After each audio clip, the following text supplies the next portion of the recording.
तो हम बात करते हैं यार सर्जरी के अंदर कौन कौन से इंस्ट्रूमेंट्स हमको देखने को मिलते हैं प्रैक्टिकल के अंदर। ठीक है, तो सबसे पहले तो यहाँ पे रैमफ्ले स्पंज होल्डिंग फोर्सेप की बात करते हैं। यहाँ पे जो इंड है वो फेनिस्टेटेड होता है एंड जो इंड होता है वो सीरेटेड होता है। ठीक है, इंड जो होता है फेनिस्टेटेड होता है एंड सीरेटेड होता है। अगर हम इसके यूज़ की बात करें तो इसका यूज़ क्या है भाई? For painting using antiseptic solution, for painting using antiseptic solution, मतलब क्लिनजिंग के लिए इस्तेमाल करते हैं। दूसरा यूज़ क्या है? To hold fundus of the gall bladder during cholecystectomy, to hold fundus of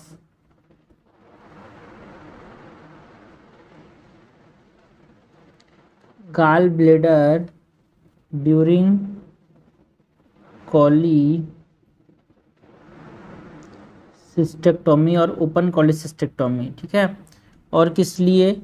swab and एप्सिस cavity के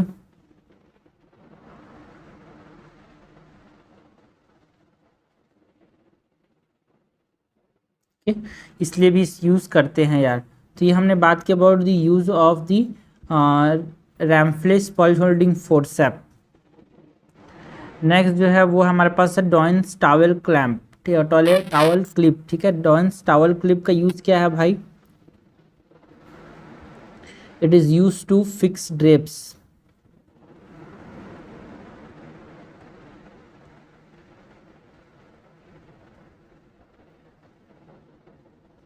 और किस लिए इस्तेमाल करते हैं, है ना?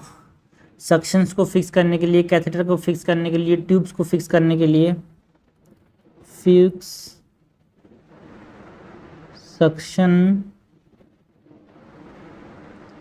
कैथेटर्स ट्यूब्स, ये हो गया डॉइंस टावल क्लिप। नेक्स्ट जो है वो है टूथ फोर्सेप। टूथ फोर्सेप का यूज़ क्या है भाई? एंड टूथ फोर्सेप से यूज़ के पहले यहाँ पे हम बात करते हैं about the Bard Parker handle की। बार्ड पार्कर हैंडल, है ना, जो स्कैल्पल को होल्ड करने के लिए इस्तेमाल करते हैं। ठीक है, यहाँ पे दो नंबर के आते हैं यार जो हैंडल्स है, नंबर 3 और नंबर 4। नंबर 3 वाला जो है वो 11 नंबर की ब्लेड एंड 15 नंबर की ब्लेड साइज़ को रख लेता है। एंड 4 नंबर का जो हैंडल है वो 22 एंड 23 नंबर के ब्लेड्स के लिए है।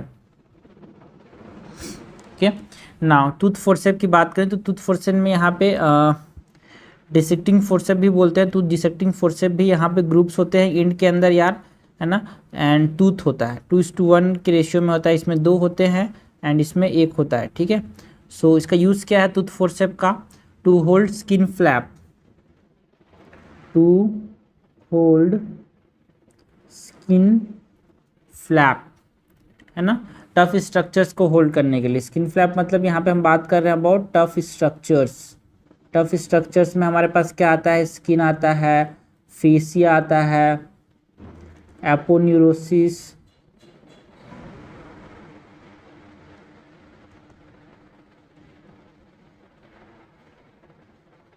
है ना, एंड ये ट्रॉमेटिक होता है यार, इस चीज़ को ध्यान रखना है। ओके, और किस लिए इस्तेमाल करते हैं इसको? वेनी सेक्शन के लिए। Also excision of cyst and lipoma, excision of cyst या फिर लाइपोमा। तो ये बात की हमने टूथ फोर्सेप की। Next is the mosquito forcep, फिर मॉस्किटो हीमोस्टैटिक फोर्सेप बोलते हैं। नाम से समझ आ रहा है हीमोस्टैटिक मतलब ब्लीडिंग को रोकने के लिए। इसके एंड में क्या होते हैं? ऐसे सीरेशंस होते हैं यार। ठीक है, सो इसका यूज़ क्या है मॉस्किटो फोर्सेप का? है ना, to stop bleeding from small vessels that is arterioles, to stop bleeding from small bleeder, that is small bleeder मतलब आर्ट्रियोल्स, मतलब इसको इस्तेमाल किस लिए कर रहे हैं, फाइन ब्लीडिंग को कंट्रोल करने के लिए, कंट्रोल फाइन ब्लीडिंग। ऑल्सो किस लिए इस्तेमाल करते हैं, जब मेजेंट्री को पियर्स करने की जरूरत पड़ती है ना, जो रिकंस्ट्रक्शन एनास्टोमोसिस करते हैं उस समय बाउल का,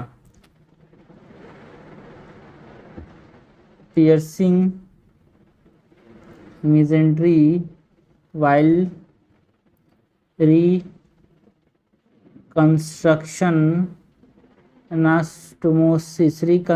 एनास्टोमोसिस ऑफ बाउल। ठीक है, यहाँ पे हम पंचर किसको करते हैं, मीजो अपेंडिक्स को, फिर मेजेंट्री को। सो टू पंचर मीजो अपेंडिक्स और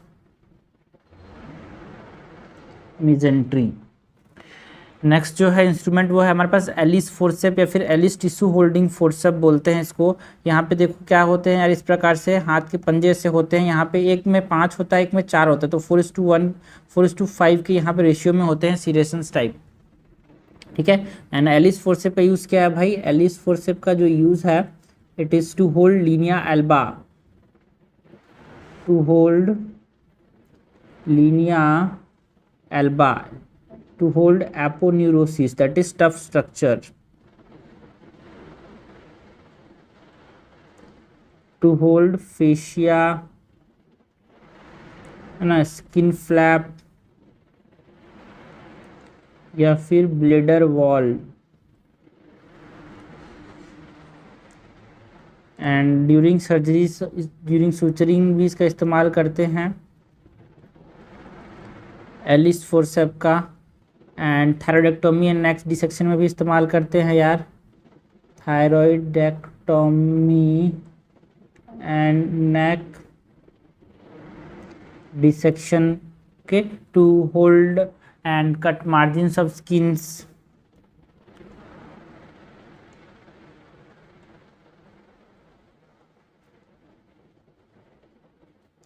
मार्जिन्स ऑफ स्किन है ना। एलिस फोर्सेप ऑल्सो लेप्रोटोमी के अंदर स्किन के मार्जिन को रिट्रैक्ट करने के लिए इस्तेमाल करते हैं। लेप्रोटोमी में रिट्रैक्ट स्किन मार्जिन, ये हो गया एलिस फोर्सेप। फिर Allis tissue holding forcep, main tissue को होल्ड कर रहे हैं यहाँ पे, linea alba, aponeurosis, fascia, skin flap, bladder wall, during suturing इस्तेमाल करते हैं।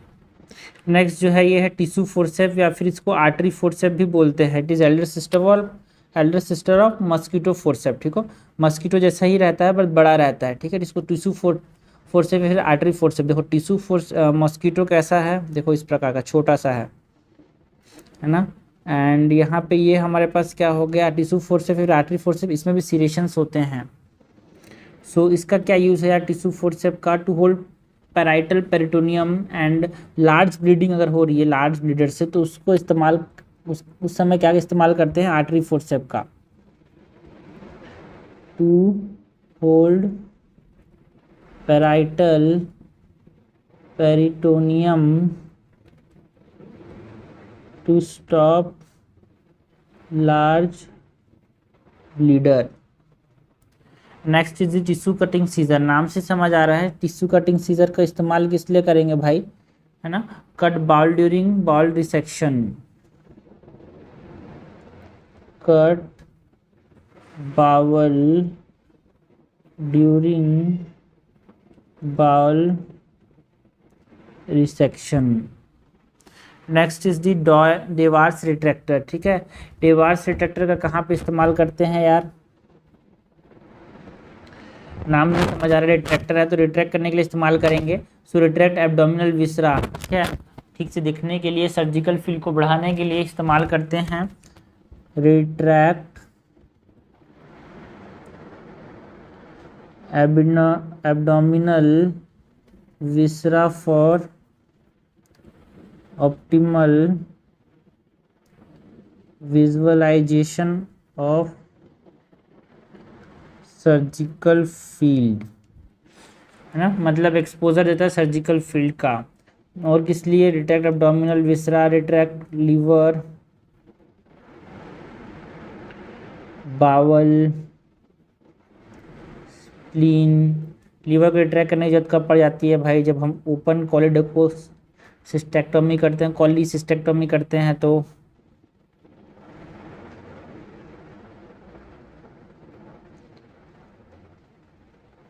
हिपेटेक्टोमी।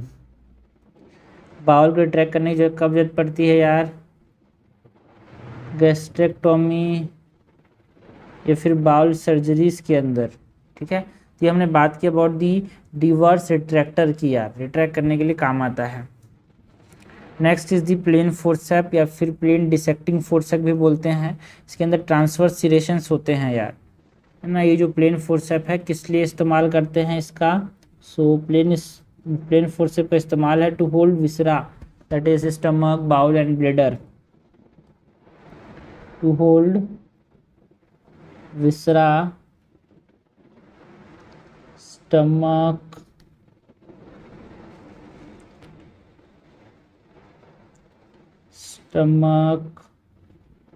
बावल, ब्लेडर को होल्ड करने के लिए प्लेन फोर्सेप का इस्तेमाल करते हैं। Also to hold delicate structures, ठीक है, जिसमें पेरिटोनियम, नर्व, वेसल्स, मसल्स, ये सब। Use to hold delicate structures like peritoneum, surgeries के समय, nerves, vessels, muscles, bladder and bowel को होल्ड करने के लिए प्लेन फोर्सेप का इस्तेमाल करते हैं। Next is the Doyen's bowel clamp. ठीक है, डॉइंस बाउल क्लैम्प नाम से समझ आ रहा है, क्लैम्प करने के लिए बाउल को in dissection of bowel, in case of bowel obstruction जब करते हैं तो जो बाउल है उसको रोकना पड़ता है ना भाई। सो स्ट्रेट लाइंस होते हैं इसके अंदर, इस प्रकार से ट्रांसवर्स सिरेशंस नहीं होते, इस प्रकार से स्ट्रेट सिरेशंस होते हैं। ठीक है, सो इसका इस्तेमाल कहाँ पे करते हैं? डॉइंस बाउल क्लैम्प का, clamp bowel in resection of bowel in case of bowel obstruction। Babcock's forceps की बात करते हैं। बैबकॉक्स के सामने में ऐसा क्या होता है? कर्व्ड इंड होता है, दो फेनिस्ट्रेशंस होते हैं इस प्रकार से, है ना। कर्व्ड इंड होता है, दो फेनिस्ट्रेशंस होते हैं, एंड ये फेनिस्ट्रेशंस जो है it allow soft tissue to bulge out. ठीक है, यहाँ पे सॉफ्ट टिश्यू बाहर निकल पाए इसलिए फेनिस्ट्रेशंस बोलते हैं इसको। कर्व्ड इंड होता है इस प्रकार से, ये कर्व्ड होता है यार, है ना, एंड इसके ऊपर फेनिस्ट्रेशन मतलब छेद होते हैं इस प्रकार से बाहर जाने के लिए सॉफ्ट स्ट्रक्चर्स को। ओके, ये है बैबकॉक्स फोर्सेप, बैबकॉक्स टिश्यू फोर्सेप बोलते हैं। ठीक है, सो इसका इस्तेमाल क्या होता है बैबकॉक्स टिश्यू फोर्सेप का, है ना? यूज फॉर होल्डिंग ट्यूबुलर और hollow structures, use to holding tubular और हॉलो स्ट्रक्चर्स, लाइक यहाँ पे हम बात कर सकते हैं अपेंडिक्स की, फैलोपियन ट्यूब की, स्पर्मेटिक कॉर्ड की, बाउल को ट्यूबुलर स्ट्रक्चर है ना, यूरेटर को होल्ड करने के लिए इस्तेमाल किया जाता है ड्यूरिंग। यहाँ पे हम बात कर सकते हैं हर्नियल सर्जरीज में स्पर्मेटिक कॉर्ड को होल्ड करना रहे तो बैबकॉक्स का इस्तेमाल करेंगे। अपेंडेक्टोमी में अपेंडिक्स को होल्ड करना है तो किसका इस्तेमाल करेंगे? बैबकॉक्स का इस्तेमाल करेंगे। Next is the cord clamp यार, स्पर्मेटिक कॉर्ड, है ना, स्पर्मेटिक कॉर्ड को यहाँ पे क्लैम्प करने के लिए कॉर्ड क्लैम्प का इस्तेमाल करते हैं। Next is the Kallis proctoscope. ठीक है, कैलिस प्रोक्टोस्कोप ये 8 सेंटीमीटर है, इसमें एक होता है प्रोक्टोस्कोप शीट, एक होता है ऑब्ट्यूरेटर। ठीक है, ये अंदर डाला जाता है ऑब्ट्यूरेटर, एक होता है प्रोक्टोस्कोप शीट। ठीक है, सो इसका यूज़ क्या है? दो यूज़ है यहाँ पे यार, हम बात कर सकते हैं about the therapeutic use and हमारे पास है कुछ diagnostic use, diagnostic and therapeutic use. Diagnostic में हम बात करें तो इंटरनल हेमोरॉइड्स हैं, तो उसको डायग्नोसिस के लिए इस्तेमाल कर सकते हैं यहाँ पे। रेक्टल पॉलिप तो नहीं है उसको चेक करने के लिए, रेक्टल अल्सर्स तो नहीं है उसको चेक करने के लिए। यहाँ पे हम सीए और फेनल कैनाल को चेक कर सकते हैं या डायग्नोसिस बना सकते हैं। कोई इंटरनल ओपनिंग या फिर फिस्टुला तो नहीं है उसको लोकलाइज करने के लिए, लोकलाइजिंग इंटरनल ओपनिंग ऑफ फिस्टुला यार, एंड ऑल्सो बायोप्सी के लिए भी इस्तेमाल करते हैं। थेरापेटिक यूज़ की बात करें तो बैंडिंग ऑफ हेमोरॉइड्स के लिए इस्तेमाल करते हैं इसको, है ना। पॉलीपेक्टोमी में पॉलिप को निकाल रहे हैं अगर, या फिर एनल डायलिटेशन कर रहे हैं तो उस समय इसका इस्तेमाल कर सकते हैं यार। जो ये कैलिस प्रोक्टोस्कोप है, स्क्लेरोथेरेपी के अंदर इसका यूज़ है ना। कॉन्ट्राइंडिकेटेड कहाँ पे है याद रखना भाई, जो ये जो कॉन्ट्राइंडिकेशन बहुत ज़रूरी है।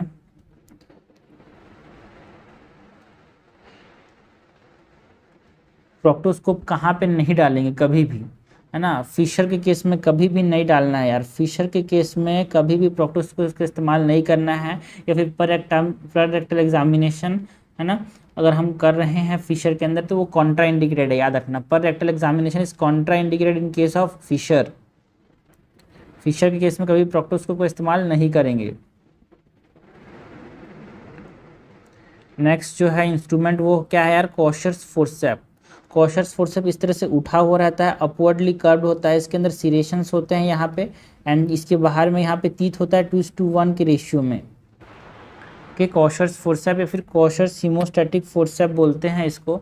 सो किस लिए इस्तेमाल किया जाता है कॉशर्स फोर्सेप का, it is used in thyroidectomy यार, मेनली इसको यहाँ पे यूज्ड इन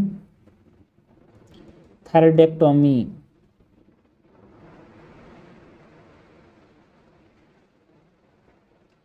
और for holding the calyx during hysterectomy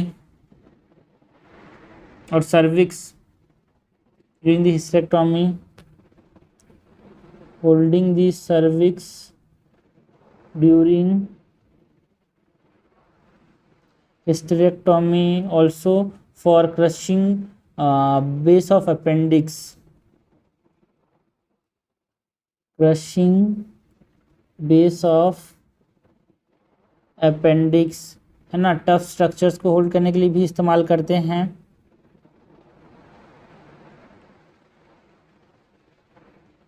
ना। Also to hold perforating vessels in मेस्टेक्टोमी,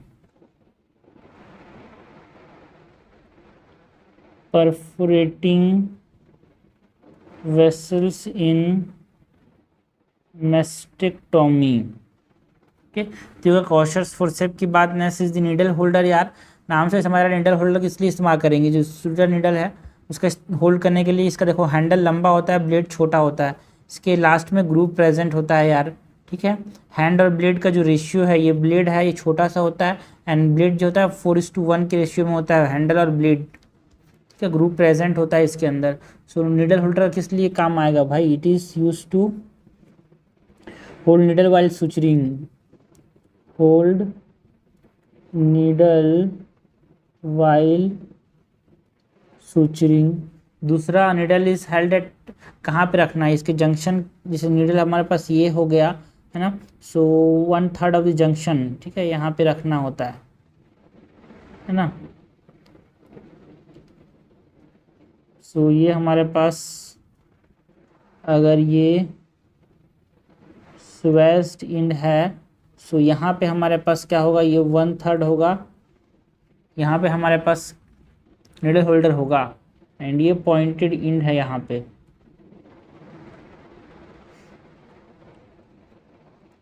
so needle is held at junction of 1/3 and 2/3। Next is the Langenbeck retractor, ठीक है। ये जो लैंगन बैक रिट्रैक्टर है ना, लैंगन बैक रिट्रैक्टर, इसका इस्तेमाल क्या है भाई, लैंगन बैक रिट्रैक्टर नाम से समझा रिट्रैक्ट करने के लिए। So retract fascia skin aponeurosis to retract fascia, skin and aponeurosis also to, है ना, ये हर्नियल सर्जिक्स में भी इस्तेमाल किया जाता है, used in hernia surgeries and it is used in tissue retraction, यार अपेंडिक्स को रिट्रैक्ट करना हो अपेंडिक्टोमी के समय, हर्निया के समय, है ना, थायडेक्टोमी के समय, मैस्टेक्टोमी के समय। मैस्टेक्टोमी मतलब ब्रेस्ट का रिमूवल, ठीक है। सो used in tissue retraction in case of appendix surgeries like appendectomy, hernial surgeries, यार थायरॉइडेक्टोमी की बात करें, मैस्टेक्टोमी की बात करें, सो उस समय इस्तेमाल किया जाता है। नेक्स्ट इज दी डॉइंस रिट्रैक्टर, इसी भी रिट्रैक्टर है तो इसका भी इस्तेमाल किस लिए करेंगे, टू हमारे पेल्विक सर्जरीज में इस्तेमाल किया जाता है, used in pelvic surgeries to retract bladder and uterus, okay, retract bladder and uterus. Next is the kidney tray, kidney tray का इस्तेमाल किस लिए होता है भाई, टू पास शार्प इंस्ट्रूमेंट, ठीक है, pass sharp instrument, also to hand over resected specimen, hand over resected specimen.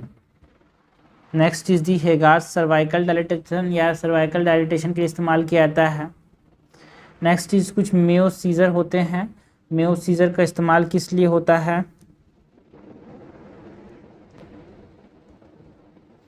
For it is cutting सूज, है ना, सूचर को कट करने के लिए,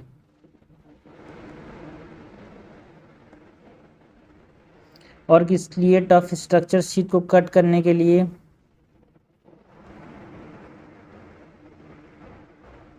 लाइक यहाँ पे हम बात कर सकते हैं टफ स्ट्रक्चर्स केस में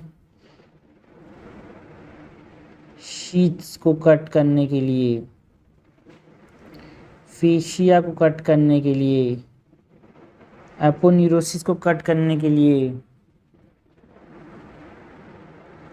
लीनिया एल्बा को कट करने के लिए, लिगामेंट्स को कट करने के लिए मेयो सीजर का इस्तेमाल किया जाता है। नेक्स्ट इज दी फोलेस कैथेटर, यार या फिर फोलेस सेल्फ रिटेनिंग बलून कैथेटर इसको बोलते हैं। एंड यहाँ पे हमारे पास 3 कलर के होते हैं, एक होता है ग्रीन, एक होता है ऑरेंज, एक होता है रेड। ग्रीन होता है 14F का, F इज फॉर, है ना, एंड 16F का। ऑरेंज होता है, रेड होता है 18F का। ग्रीन वाला जो है उसको फीमेल्स के लिए इस्तेमाल करते हैं एंड 16F वाला इज़ फॉर मेल्स, ठीक है। याद रखने तरीका है GORI, Gauri, that is green orange and red, ठीक है। ग्रीन गौरीज 14, 16, 18, इस प्रकार से याद रख सकते हैं, ट्रिक है याद रखने का। एंड यहाँ पे चीज़ें इंपॉर्टेंट क्या है, यूज़ क्या करते हैं भाई, फोलेस कैथेटर का यूजेस क्या क्या है ना, यूरिनरी कैथेटराइजेशन के अंदर,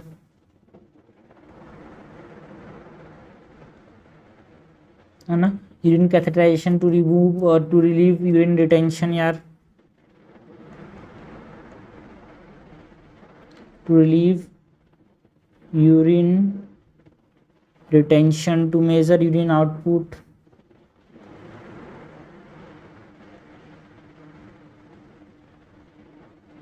और किस लिए, to arrest bleeding in PPH,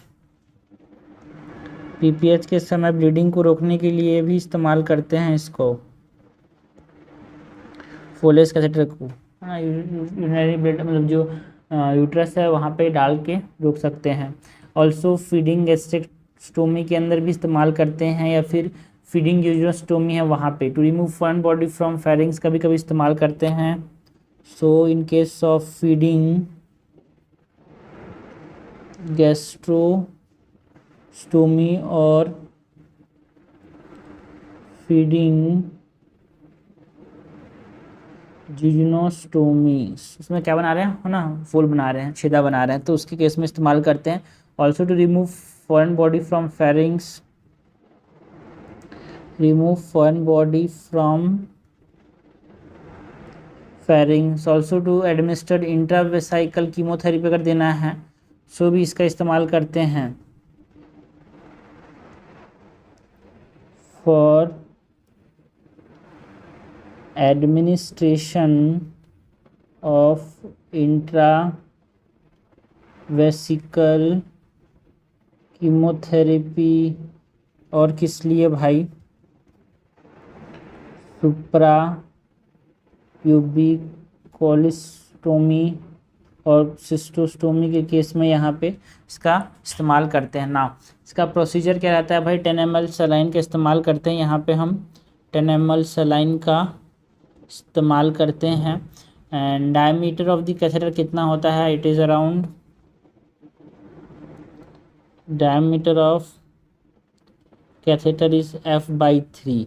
अगर 16 का इस्तेमाल कर रहे हैं, 16 का इस्तेमाल करते हैं मेल्स के लिए, तो इट इज़ अराउंड 5.33 mm, है ना। एडल्ट पेशेंट्स में अलग कैथेटर इस्तेमाल करते हैं। एडल्ट पेशेंट्स के अंदर यहाँ पे हम 14, 16, 18, 12 का इस्तेमाल करते हैं, बट पीडियाट्रिक्स ग्रुप के अंदर और पीडियाट्रिक पेशेंट में यहाँ पे 4, 6, 8 एंड 10 का इस्तेमाल करते हैं। मोस्ट कॉमनली यहाँ पे 14 का इस्तेमाल करते हैं for mails and 14 for females and 16 for mails. Next is the IV cannula. यार यहाँ पे IV कैनुलास की बात करें तो हमारे पास यहाँ पे ऑरेंज कलर का होता है, ग्रीन कलर का होता है ना, orange, grey, green, pink, blue, yellow, है ना। एंड फ्लो रेट यहाँ पे याद करना चाहें तो 26 गॉज का भी होता है, वायलेट, ठीक है। सो OGG मतलब यहाँ पे ऑरेंज से स्टार्ट होगा, ऑरेंज, फिर ग्रे, फिर ग्रीन, फिर pink for girls, blue for boys, 22 का बॉयज़ के लिए है, pink for girls, blue for boys and yellow is for kids, छोटे छोटे बच्चों के लिए है, ठीक है। एंड यहाँ पे ये याद रखने तरीका है, OGG पिंक, ब्लू, येलो, ठीक है। OGG ऑरेंज, ग्रे, ग्रीन, फिर पिंक, फिर ब्लू, फिर yellow. It is 14, 16, 18, 20, 22 and 24। Okay, तो ये हमारे पास इंपॉर्टेंट हो गए IV कैनुलास। यार साइज यहाँ पे फ्लो रेट देखो, जितना पतला रहेगा उतना कम फ्लो रेट होता है ना यहाँ पे यार, ठीक है। सो यहाँ पे मेन इंपॉर्टेंट है बॉयज़ एंड गर्ल्स के लिए 20 गॉज एंड 22 गॉज का इस्तेमाल होता है। बॉयज़ ब्लू वाला, पिंक फॉर ग्रीन गर्ल्स के लिए। Next is suture. यार सूचर हमारे पास दो प्रकार के होते हैं, एक होता है एब्जॉर्बेबल सूचर, एक होता है नॉन एब्जॉर्बेबल सूचर। जो एब्जॉर्बेबल सूचर होते हैं वो नेचुरल हो सकते हैं या फिर सिंथेटिक हो सकते हैं, है ना। एंड जो नेचुरल एब्जॉर्बल सूचर है वहाँ पे क्रोनिक कैटगट हो सकता है या फिर कैटगट हो सकता है। 90 दिन में ये एब्जॉर्ब हो जाता है क्रोनिक कैटगट, एंड कैटगट जो है 7 से 10 दिन में एब्जॉर्ब हो जाता है, ठीक है। तो 60 डेज इंपॉर्टेंट है, 60 डेज में एब्जॉर्ब हो जाते हैं कैटगट। सिंथेटिक यहाँ पे जो है सिंथेटिक एब्जॉर्बल, ये मोनोक्राइल हो गया, विनाइल हो गया। मोनोक्राइल एंड विनाइल जो है वो 90 से, मोनोक्राइल जो है 90 से 100 दिन में एब्जॉर्ब हो जाता है, एंड वेक्राइल जो है, विनाइल नहीं, वेक्राइल जो है वो हमारे पास 60 to 90 डेज में यहाँ पे एब्जॉर्ब हो जाता है। एंड वेक्राइल को हम यहाँ पे प्रीफर्ड करते हैं इन बाउल, ब्लेडर, यूट्रस, क्रोनिक जो CBD है, कॉमन बाइल डक्ट में, उसमें हम यहाँ पे विक्राइल का इस्तेमाल करते हैं, which is an absorbable synthetic suture. यार ठीक है। नॉन एब्जॉर्बेबल की बात करें तो यहाँ पे नेचुरल जो है वो यहाँ पे सिल्क का होता है, जो कि नेचुरल नॉन एब्जॉर्बेबल है। सिंथेटिक इज प्रोलीन, है ना, एंड नाइलॉन जो कि एब्जॉर्ब नहीं होते, ठीक है। सिंथेटिक में जो कि एब्जॉर्ब नहीं होते, प्रोलीन, नाइलॉन, इथिलियन, पॉलिस्टर, पॉलीबस्टर, ये सब चीज़ें हैं। सो स्किन सूचरिंग में हम यहाँ पे नेचुरल सिल्क का इस्तेमाल करते हैं, नेचुरल नॉन एब्जॉर्बेबल सिल्क का। ऑल्सो टू फिक्स ड्रेन हम यहाँ पे किसका इस्तेमाल करते हैं, natural suture like, natural non absorbable suture like silk, है ना। ये जो प्रोलीन सूचर है उसको हम हर्नियल मैश लगाने समय इस्तेमाल करते हैं। रेक्टस सिथ को जब क्लोज कर रहे हैं तो यहाँ पे प्रोलीन सूचर का इस्तेमाल करते हैं, which is synthetic non absorbable suture, anastomosis या फिर वेस्कुलर रिपेयर के केस में हम क्या करते हैं, नॉन एब्जॉर्बेबल सूचर का इस्तेमाल करते हैं, जिसमें सिंथेटिक सूचर आता है प्रोलीन का। नाइलॉन सूचर जो कि एक नॉन एब्जॉर्बेबल सिंथेटिक सूचर है, उसको नर्व रिपेयर में, टेंडन रिपेयर में, कैटरेक्ट सर्जरीज के अंदर इस्तेमाल करते हैं यार। So this is all about what, जो इंपॉर्टेंट चीज़ हमको पता होनी चाहिए सर्जरी के अंदर इंस्ट्रूमेंट्स में। सूचर से लेके हमने इंस्ट्रूमेंट तक की बात की, कैनुला की बात की, फोलेस कलेक्टर की बात की,